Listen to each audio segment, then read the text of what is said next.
office, back for another edition of Ask Ron. All right, first question is from Fernando from Connecticut. I started my self-directed IRA last year. I followed your system, opened an LLC. The administrator says no separate income taxes needed to file. Typically, an LLC will file a federal 1065, or if it is a pass-through, the owner will file. In this case, the self-directed IRA is the owner. Does it make becoming a pass-through the beneficiary? The pass-through is the IRA. The LLC will file a tax return, but it's a special return, and you're going to see your CPA on that one. But the money goes in the LLC, comes out of the LLC until you get ready to put it in your IRA.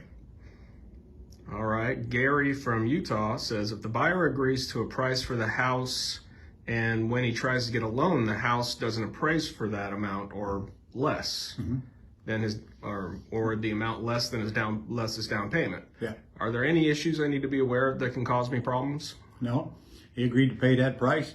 If it won't appraise for that, then you got to make a decision whether you want to force him to pay that price and come up with a difference, or whether you want to knock down the price because an appraiser doesn't agree with your opinion of the value. That's your choice, but I wouldn't worry about it because you're assuming that the buyer's actually going to go get a loan. And in my case, that's a very rare occasion. And the value might go up by the time they go get a loan anyway. All right, we've got Shauna from Colorado. Shauna? I just watched your video, and in the example, you sold a house profiting $100,000. Then you took the money and invested into buying 3 more houses via 1031 exchange. Right. You then received option money for $155,000. Right. Don't you have to pay taxes on the $155,000? Probably so, because your deposits are non-refundable. You probably will, but when you do cash out of that house, your CPA will probably make an adjustment and turn that into a long-term gain tax instead of the short-term gain tax. It's a discussion you need to have with your CPA. Maybe he or she's got a suggestion on how you can defer that tax.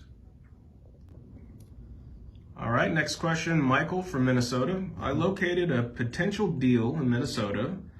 It's a 5'3", 3,000 square foot, built in 2018. The Dreams comps are $560,000 and $415,000. Both houses sold May 2022. The homeowner is in contact with the wholesaler, unable to confirm. Following quick start negotiation process, I got him to 405 from 450. The house needs new flooring throughout, patch and paint walls, 2 coats of paint, and owner wants to pay their closing costs. Thinking about this deal, there's 2 ways to do it: wholesale, or a cash deal / private money. Well, first of all, you have to determine what the real ARV is, because those 2 numbers you gave me are too far apart. One of them's got to go. One of them is not correct.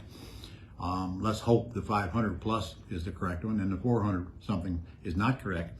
Because if the 400 something is correct, you're paying darn near retail price for the house.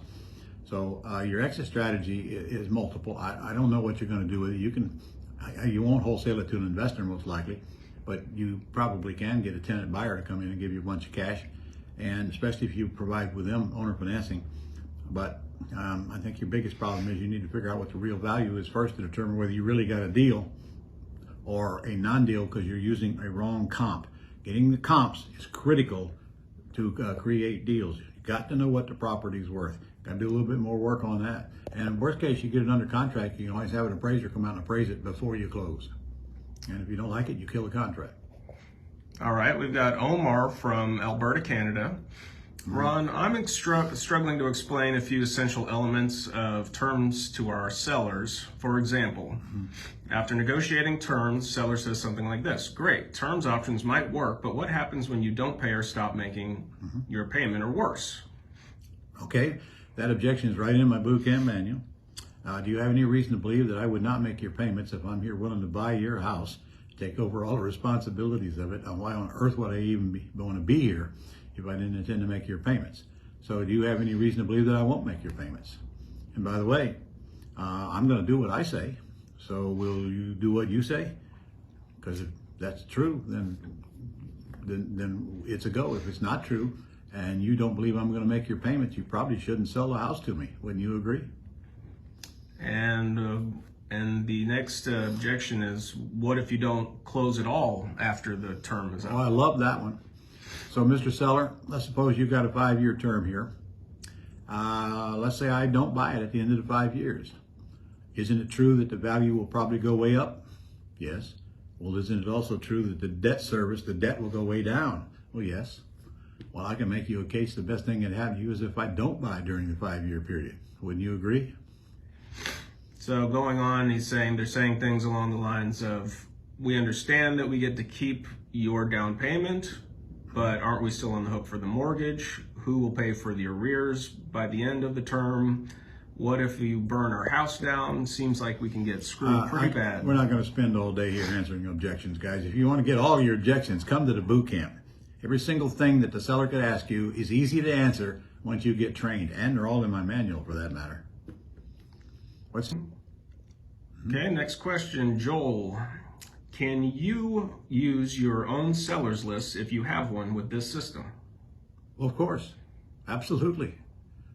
For whatever you want to use it for. In fact, that's your most valuable list.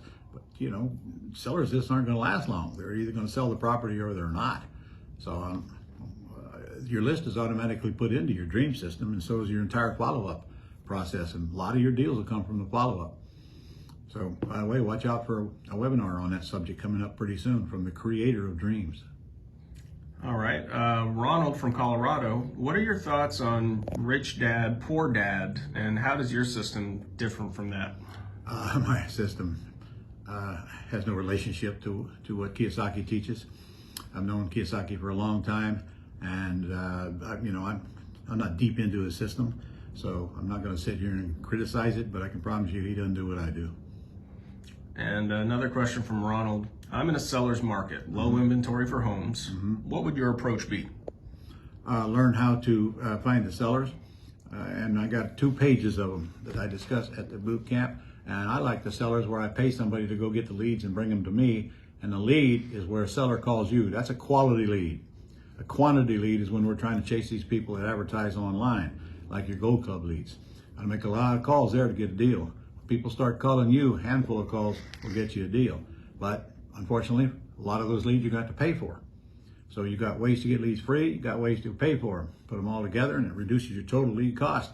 But after you're in this a while, you'll quickly figure out it don't matter what your leads cost as long as you're following it up and turning some of them into deals. Some of my best people are paying $150, $200 for a lead. That's where a seller called us, or where one of the companies that you can hire calls them and screens them before you get the lead. That's why they cost so much. So I'll take the quality leads and pay for them all day long over the people who are advertising online, and half of them are listed and sold before you even get to them, and a bunch of them will not even pick up the telephone. So it's quality leads versus quantity leads, and that is one of the biggest keys to your success. If you get the lead flow coming and make it consistent and master that call, the rest of this is easy. All right, that's all our questions this week. All right, guys. See you next week.